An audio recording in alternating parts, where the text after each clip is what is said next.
ونصلي على رسوله الكريم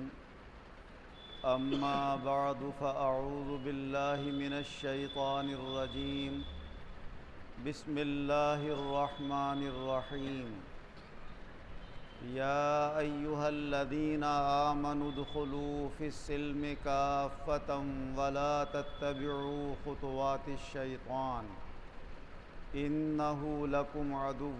مبين۔ اللہ تبارک و تعالی اپنے کلام عظیم میں ارشاد فرما رہا ہے، اے ایمان والو، اسلام میں پورے داخل ہو جاؤ اور شیطان کے طور طریقے مت اپناؤ، بے شک وہ تمہارا کھلا ہوا دشمن ہے۔ اسلام میں پورے داخل ہونے کا مطلب یہ ہے کہ جن باتوں کو اللہ نے اپنے بندوں پر فرض قرار دیا ہے وہ ان پر عمل کریں، جو واجب اور سنت ہیں انہیں بھی اپنائیں، اور حتی الامکان جو ادب اور مستحب طریقے ہیں ان کو بھی اپنے عمل میں لانے کی کوشش کریں، اور جن باتوں سے اسلام میں منع کیا گیا ہے، چاہے وہ حرام ہوں، چاہے مکروہ تحریمی ہوں، چاہے مکروہ تنزیہی ہوں، یعنی چاہے بڑے گناہ ہوں یا چھوٹے گناہ ہوں، اپنے آپ کو ان چیزوں سے زیادہ بچانے کی کوشش کریں۔ یہی ہمارا اسلام ہے، یہی ہمارا ایمان ہے، اور اسی کا اللہ نے ہمیں حکم دیا کہ اپنی زندگیوں میں پوری طرح اسلام کے طور طریقے رچا اور بسا لو، تمہارے ظاہر سے بھی پتہ چلے کہ تم مسلمان ہو اور باطن سے بھی پتہ چلے کہ ایمان والے کا دل ایسا ہوتا ہے۔ ایسے ہی دنیا میں انسانوں کے ساتھ جو ہمیں معاملات کرنا ہے، باپ کو بچوں سے کیسے پیش آنا ہے، بچوں کو ماں باپ سے کیسے پیش آنا ہے، ایک پڑوسی کو دوسرے پڑوسی کے ساتھ کیسے پیش آنا ہے، معاملات میں خرید و فروخت میں ایک دوسرے کے ساتھ ہمیں کیا طریقے اپنانا ہیں، ہر بات ہمارے رسول صلی اللہ علیہ وسلم نے سکھا دی ہے، اور ہماری زندگی کا کوئی پہلو ایسا نہیں چھوڑا ہے جس کے لیے ہمیں آپ نے کوئی سبق نہیں دے دیا۔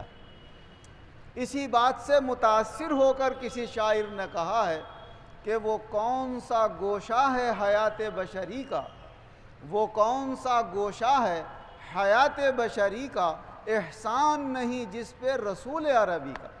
تو ہمارے رسول اکرم صلی اللہ علیہ وسلم کا ہماری زندگی کے ہر پہلو پر بہت بڑا احسان ہے۔ حضرت ابو ہریرہ رضی اللہ عنہ سے روایت ہے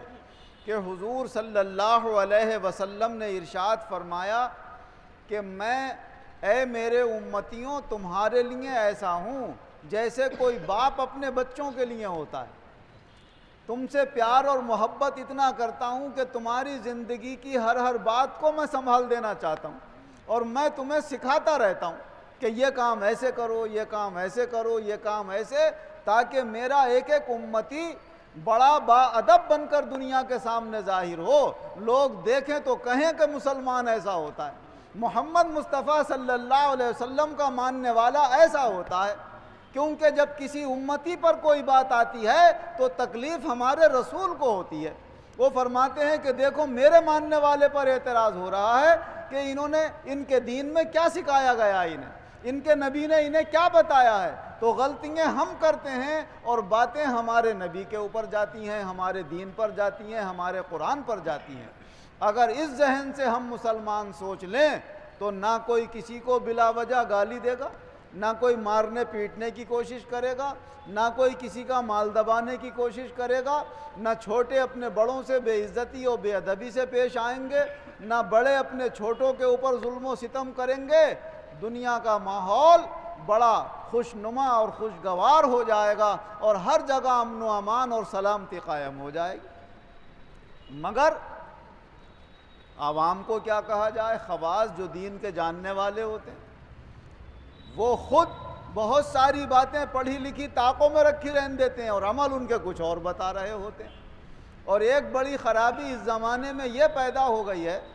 کہ ہر آدمی اپنے آپ کو نہیں دیکھ رہا ہے، دوسرے کے اندر کمیاں نکال رہا ہے۔ آپ لوگوں میں بیٹھیں گے تو آپ سنیں بھائی مولویوں کو ایسا ہونا چاہیے، عالموں کو ایسا ہونا چاہیے، عالم کہہ رہے ہیں کہ عوام کو ایسا ہونا چاہیے،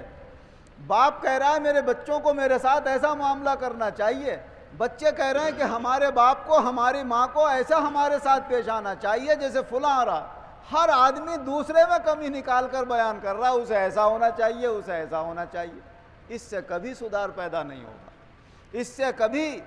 سنبھلنے کی لوگ کوشش نہیں کریں گے۔ ہاں جس دن ہمارے تصورات یہ بن گئے کہ مجھے ایسا ہونا چاہیے، ہر شخص یہ سوچنے لگے کہ مجھے ایسا ہونا چاہیے، تو جب ہر شخص یہ سوچنے لگے گا اور اپنے آپ کو سنبھالے گا تو خود بخود معاملہ سنبھلتا چلا جائے گا۔ جیسے میں نے آپ کو ایک مرتبہ وہ واقعہ سنایا کہ ایک بادشاہ نے اعلان کیا کہ میں نہر کھدوا رہا ہوں، میں یہ چاہتا ہوں کہ اس میں دودھ بہتا ہوا دیکھوں صبح کو، لہٰذا میری رعایا میں جتنے لوگ ہیں ہر گھر والے پر یہ لازم ہے کہ ایک گھر سے ایک بالٹی دودھ اس نہر میں ڈالا جائے گا رات کو۔ جب صبح کو جب سارے گھر والے ہزاروں لاکھوں لوگ اس کے اندر بالٹیاں ڈالیں گے تو ظاہر ہے دودھ بہتا ہوا نظر آئے گا صبح کو۔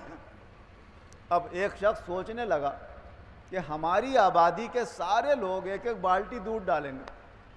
اگر میں ایک بالٹی پانی کی ڈال دوں گا تو پتہ بھی نہیں چلے گا اتنے دودھ میں۔ اس کے برابر والے نے بھی یہی سوچ لیا کہ سب تو دودھ کی بالٹیاں ڈالیں گے، اگر میں ایک بالٹی پانی کی ڈال دوں گا تو پتہ بھی نہیں چلے گا۔ پتہ یہ چلا کہ سب یہی سوچے بیٹھے ہوئے ہیں، اپنے آپ کو نہیں دیکھ رہا ہے کہ ہماری ذمہ داری یہ ہے کہ ہم بالٹی دودھ کی ڈال دیں۔ بھائی کوئی پانی کی ڈالے گا یا دودھ کی، ہمیں اس سے مطلب نہیں۔ ہمارے بادشاہ نے، ہمارے حاکم نے ہمیں یہ حکم دیا ہے کہ ہمیں ایک بالٹی دودھ کی ڈالنا ہے۔ اگر اپنی ذمہ داری کو محسوس کر لیتے تو صبح کو وہاں پر دودھ بہتا ہوا نظر آتا، مگر ہر آدمی دوسرے کے اوپر بات رکھتے ہوئے اپنے آپ کو بچانے کی کوشش کر گیا۔ بادشاہ نے صبح کو دیکھا جا کر تو پانی بہ رہا ہے، کیونکہ ایک نے بھی دودھ کی بالٹی نہیں ڈالی۔ تو یہی حال آج ہمارا اور آپ کا ہے کہ ہم میں سے ہر ایک، سبزی لے رہا ہوں کھڑا ہوا، ایک شخص آئے، صاحب بیٹا جوان ہو جائے تو اسے اپنے باپ کے ساتھ کیا کرنا چاہیے؟ اور جو شخص کہہ رہا ہے ہاں صاحب حدیث میں کیا لکھا ہے اس کے متعلق، میں نے بتایا کہ بھائی ماں باپ، حضور نے فرمایا تیرے ماں باپ ہی تیری جنت ہیں، تیرے ماں باپ ہی تیری دوزخ ہے۔ تو اگر ان کا ادب و احترام کرے گا، ان کو راضی رکھے گا تو اللہ راضی ہوگا، تجھے جنت دے گا۔ ماں باپ کو بلا وجہ تکلیف پہنچائے گا، ناراض کرے گا تو اللہ ناراض ہوگا، تیرے لیے جہنم کا سامان بنے گا۔ مگر جو شخص پوچھ رہا ہے، ایک وقت کی نماز نہیں پڑھتا ہے اور وہ یہ نہیں سوچتا کہ میرے بچے کے لیے تو حدیث میں یہ لکھا ہے، میرے لیے کیا لکھا ہے حدیث میں، قرآن میرے لیے کیا کہہ رہا ہے کہ تیرے اوپر 5 وقت کی نماز فرض ہے، داڑھی رکھنا تیرے لیے سنت ہے، تیرے لیے اور دین کے جو ضروری کام ہے، لوگوں سے کیسے معاملات کرنا ہے، وہ قرآن و حدیث میں کیا لکھا ہوا ہے، اس کی پرواہ نہیں کر رہا ہے۔ میرے بچے کو یہ کرنا چاہیے، میں چاہے کچھ بھی کرتا رہوں۔ ارے بھائی اپنے آپ کو بھی سنبھالو، اپنے بچوں کو بھی سنبھالو۔ تو کہیں چھوٹوں میں کمیاں ہیں، کہیں بڑوں میں کمیاں ہیں، تو کمیاں تو سب کے اندر ہیں، مگر سدھار جبھی آئے گا جب ہر شخص یہ ارادہ کر لے کہ میں اپنے آپ کو سنبھال لوں، دوسرے کو سمجھانے کی کوشش کروں اپنے اپنے مرتبے اور مقام کے لحاظ سے۔ مانتا ہے ٹھیک ہے، نہ مانے تو وہ جواب دے گا اللہ کے یہاں، آپ کو اپنا جواب دینا ہے، کوئی کسی کا وہاں پر ذمہ دار نہیں ہوگا۔ وہ لوگ جو یہ کہہ رہے ہیں کہ علماء کو ایسا ہونا چاہیے، اللہ ان سے قیامت کے دن یہ نہیں پوچھے گا کیوں صاحب تمہارے عالم ایسے کیوں تھے اور ویسے کیوں تھے، عالموں کو پکڑے گا تم ایسے کیوں تھے ویسے کیوں تھے۔